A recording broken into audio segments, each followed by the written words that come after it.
Afternoon all.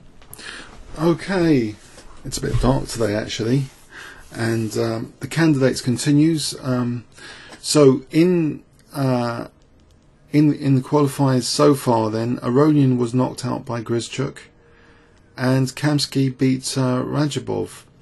Now in the tie break between Aronian and Grischuk, actually they'd drawn all their classical games, and it was in the rapid where Grischuk managed to take out Aronian, knocked him out. So how did this happen?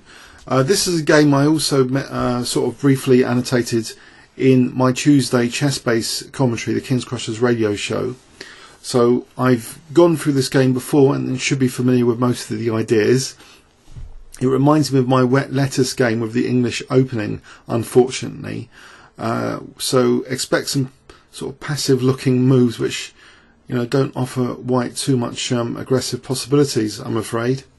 Knight f3 c5, and okay, white plays now c4, so we have a transposition from the Reti to the symmetrical English, especially if knight f6, that would be really symmetrical, but actually knight c6, and black is trying to play more interestingly, not just the symmetrical English, but actually he's going to get a bind on d4. He's going to reinforce that bind on d4 with a thin shadowed bishop. That's black's plan. So kind of, Maroczy bind, where pressure is put to restrain white to play d4. And you might think, well, why is this really strategically significant? Well, actually, when you look at this game, I know it was only like a rapid, and I assume that's 30-minute chess. There was a lot of restraints on white's pawn structure, not just this pawn. And we're going to see later, pawns here, and we're going to see restraint actually on white's queenside and kingside pawns. The dark square restraint was actually quite impressive, and that's something to look out for. So knight c3, e5. So the Maroczy kind of bind set up on d4. Weakening d5, and the point of a lot of white's manoeuvres, as we'll see in the English opening and in this game, is to sort of get more intensity, more intense pressure on d5. So like later after castling, we'll see this kind of manoeuvre to get the other knight eyeing d5. But it's a little bit slow, and black's not too worried actually by the devastation caused by this plan. Knight c2, bishop e6. Okay, black was potentially threatening d5. So that's locked out with knight e3. So we have these three pieces all guarding against black's potential break in the centre. So after castles d3, and now queen d7, which you might think, well, isn't this a bit crude and almost anti-positional, that although black's going to get rid of, the light squared bishops, isn't black going to be left with even weaker light squares?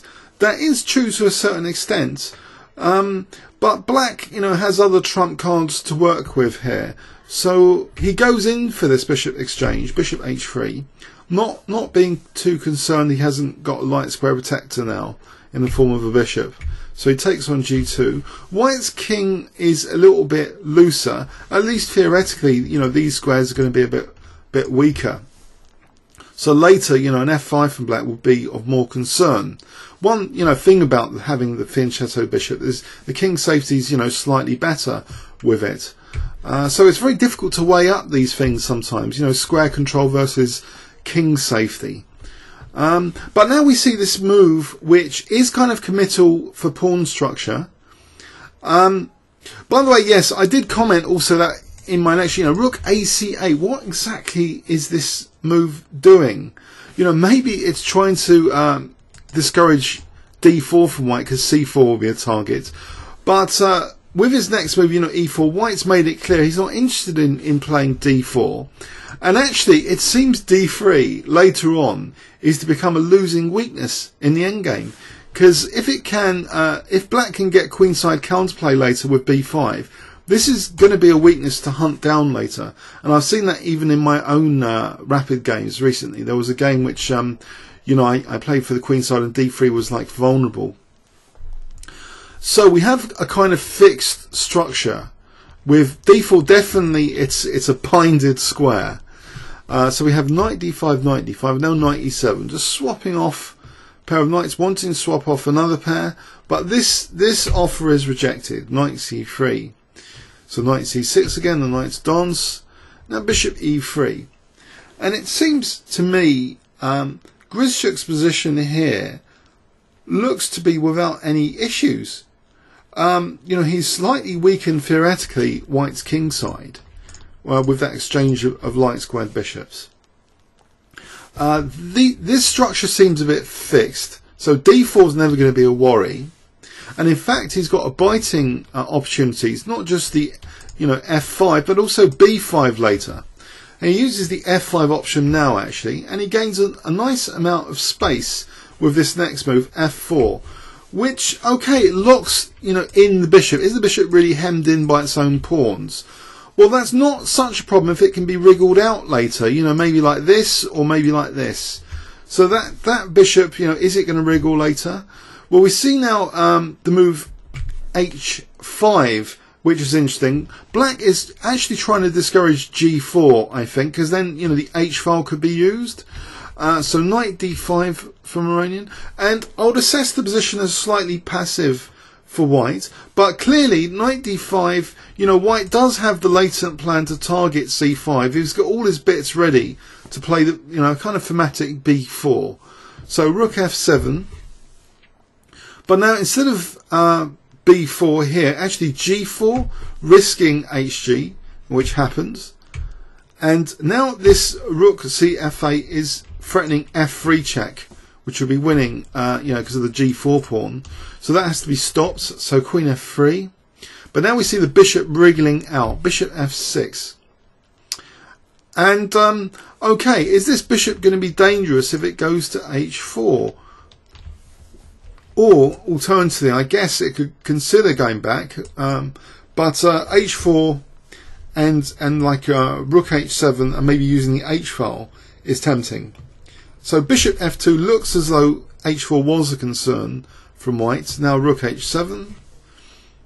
And here, Aronian gives up his otherwise beautifully posted knight on d5. But I guess he's thinking, it's better than it looks, because black always has the option to chase it back again unless White wants to exchange with knight e7. So is this really such an impressive knight? So he gives it up actually for this bishop, which was blocked in by its own pawns. So the bishop's gone, and without that, black's pieces, they're without any issue. They're compatible with the pawn structure, and this knight's not bad to have, considering like this Maroczy binds. So this bishop won't be able to liberate with d4 later, unless it's going to be a temporary pawn sacrifice or something. So this bishop, although it's attacking opponent's pawns, black's knight is fine, it seems here. This is a fine position for black to have. So rook h1 and now g5, locking down the position even further.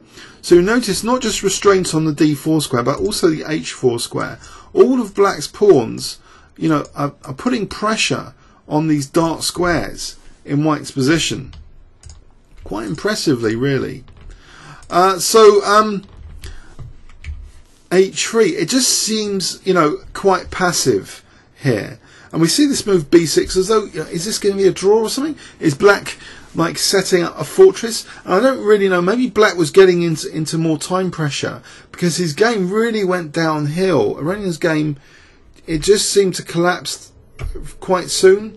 So b3, knight e6. The knight, okay, is more flexible on e6, kind of cozy. And h4s, there's always the possibility now of using g5 as well from e6. So king f1, and now a surprising idea perhaps, that black is the one without the bishop to open up, or pretend to open up, or going to open up the queen's side. He plays the move b5. And White now is going to get under extreme pressure. One of the problems at the moment is this rook is a bit silly protecting this pawn and just on h2 generally.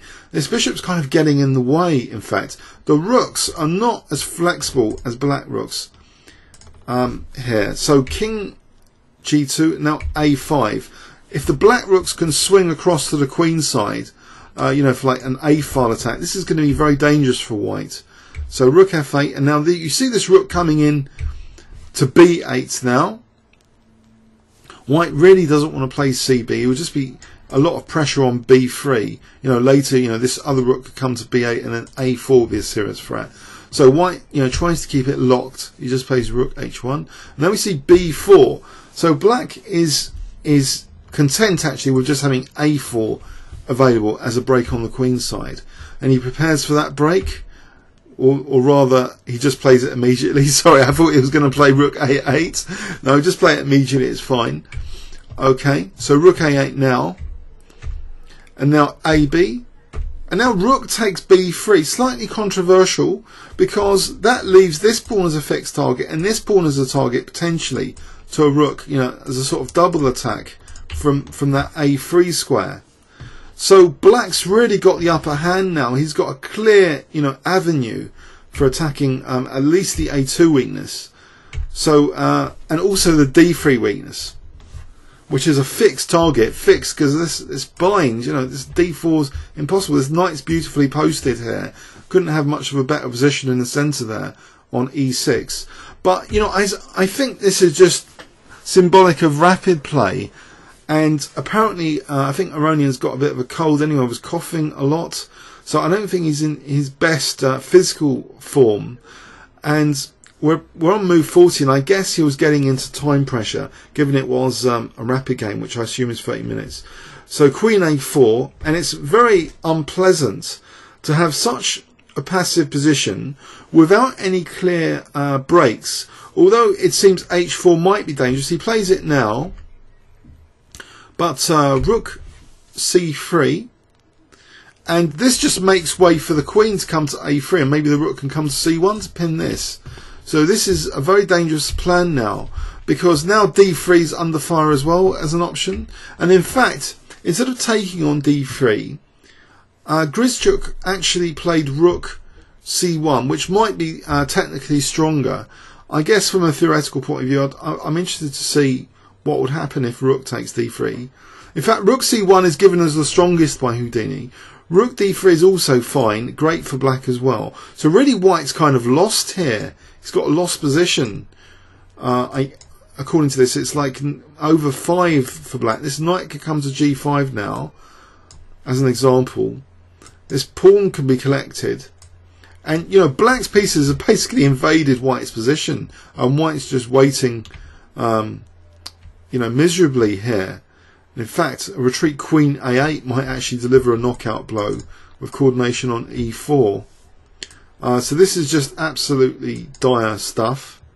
So either knight e4 or queen a2. That just shows how terrible white's position is, really. That here, you know, black did have the choice of either rook c1 or rook d3. Both, I mean, it's a clearly winning position. Clearly. So so rook c1, queen f2, and now exchange of rooks. Now knight takes g5. White's just losing material. Basically, there are horrible threats as well, like of f3, as well as the d3 and a2 pawn clearly being weak. So d3 drops. It's all over, unfortunately. This queen h4 is like the last kind of aggressive move, but check gets the queens off. And with that, Aronian resigned. So the FIDE 2808 has gone down to Grischuk, who's 2747. Aronian's had brilliant tournaments in the recent weeks and months, but this was a rapid game. He wasn't on full fitness. Unfortunately, it gives a very passive impression of his playing. It's not really like that. If you look at a lot of Aronian games, he's often getting rooks on the 7th and really getting into the opponent's position. Here, it seems he didn't have a look into the opponent's position. He was just waiting rather timidly for this invasion on the queen side. From the English opening point of view, this gives a bad impression of the opening, really. That it seems the d5 trump card isn't that effectual, even when you sort of get lots of pieces on it. That black can simply, you know, even cheekily exchange off the light squared bishops, which theoretically would sort of might symbolise d5 being a bit weaker for black, but really in practice, you know, the king safety issue can rear its head here. But also, you know, d5, you know, if there's always the option for black to contest d5 with a move like knight e7, then it's not really a big deal to have a pretty knight on d5. The thing with e4 is very committal for this d3 weakness later, so that really encouraged black to actually play on and get an attack going on the queen side, which he did seemingly quite easily in this game. This decision here was kind of critical, though. So I wonder really, you know, could the knight have been left on d5? Was bishop h4 or doubling on the h-file really dangerous? I guess white was really concerned about this h-file and wanted to be able to play h4 at some point. So the bishop is actually doing a job, you know, maybe it can be left on g5 just to stop h4 or something, you know, or maybe just bishop d8. But it was swapped off here a bit controversially maybe.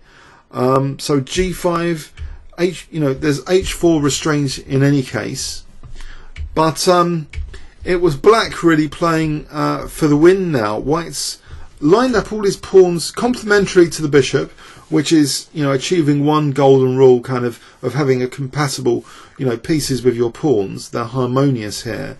But it's not really enough here, because the rook activity and flexibility is greater for black, it seems. And it's with that rook activity that black can achieve another kind of pawn structure thematic break in the shape of a4 here, now that the pawns are quite kind of fixed. a4 to sort of intensify a-file pressure and reveal these underlying weaknesses in white's position. Once a4 is played, it seems, especially with white under time pressure, it starts to become a bit tricky to try and defend this position.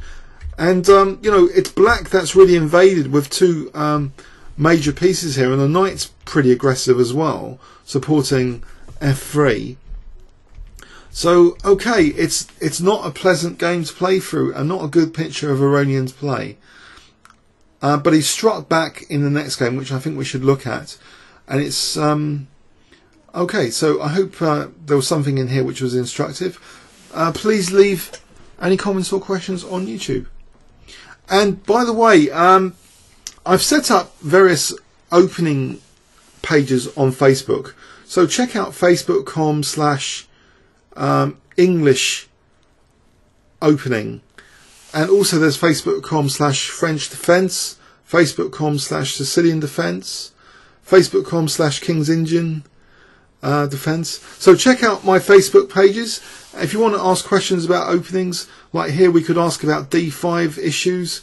So that would be a good discussion platform for the videos as well. And feel free to, you know, if there's any videos I haven't posted to the wall there, you know, regarding the English opening, you know, please add them to the wall. Keep my walls busy if you can, if you've got time. Thanks very much.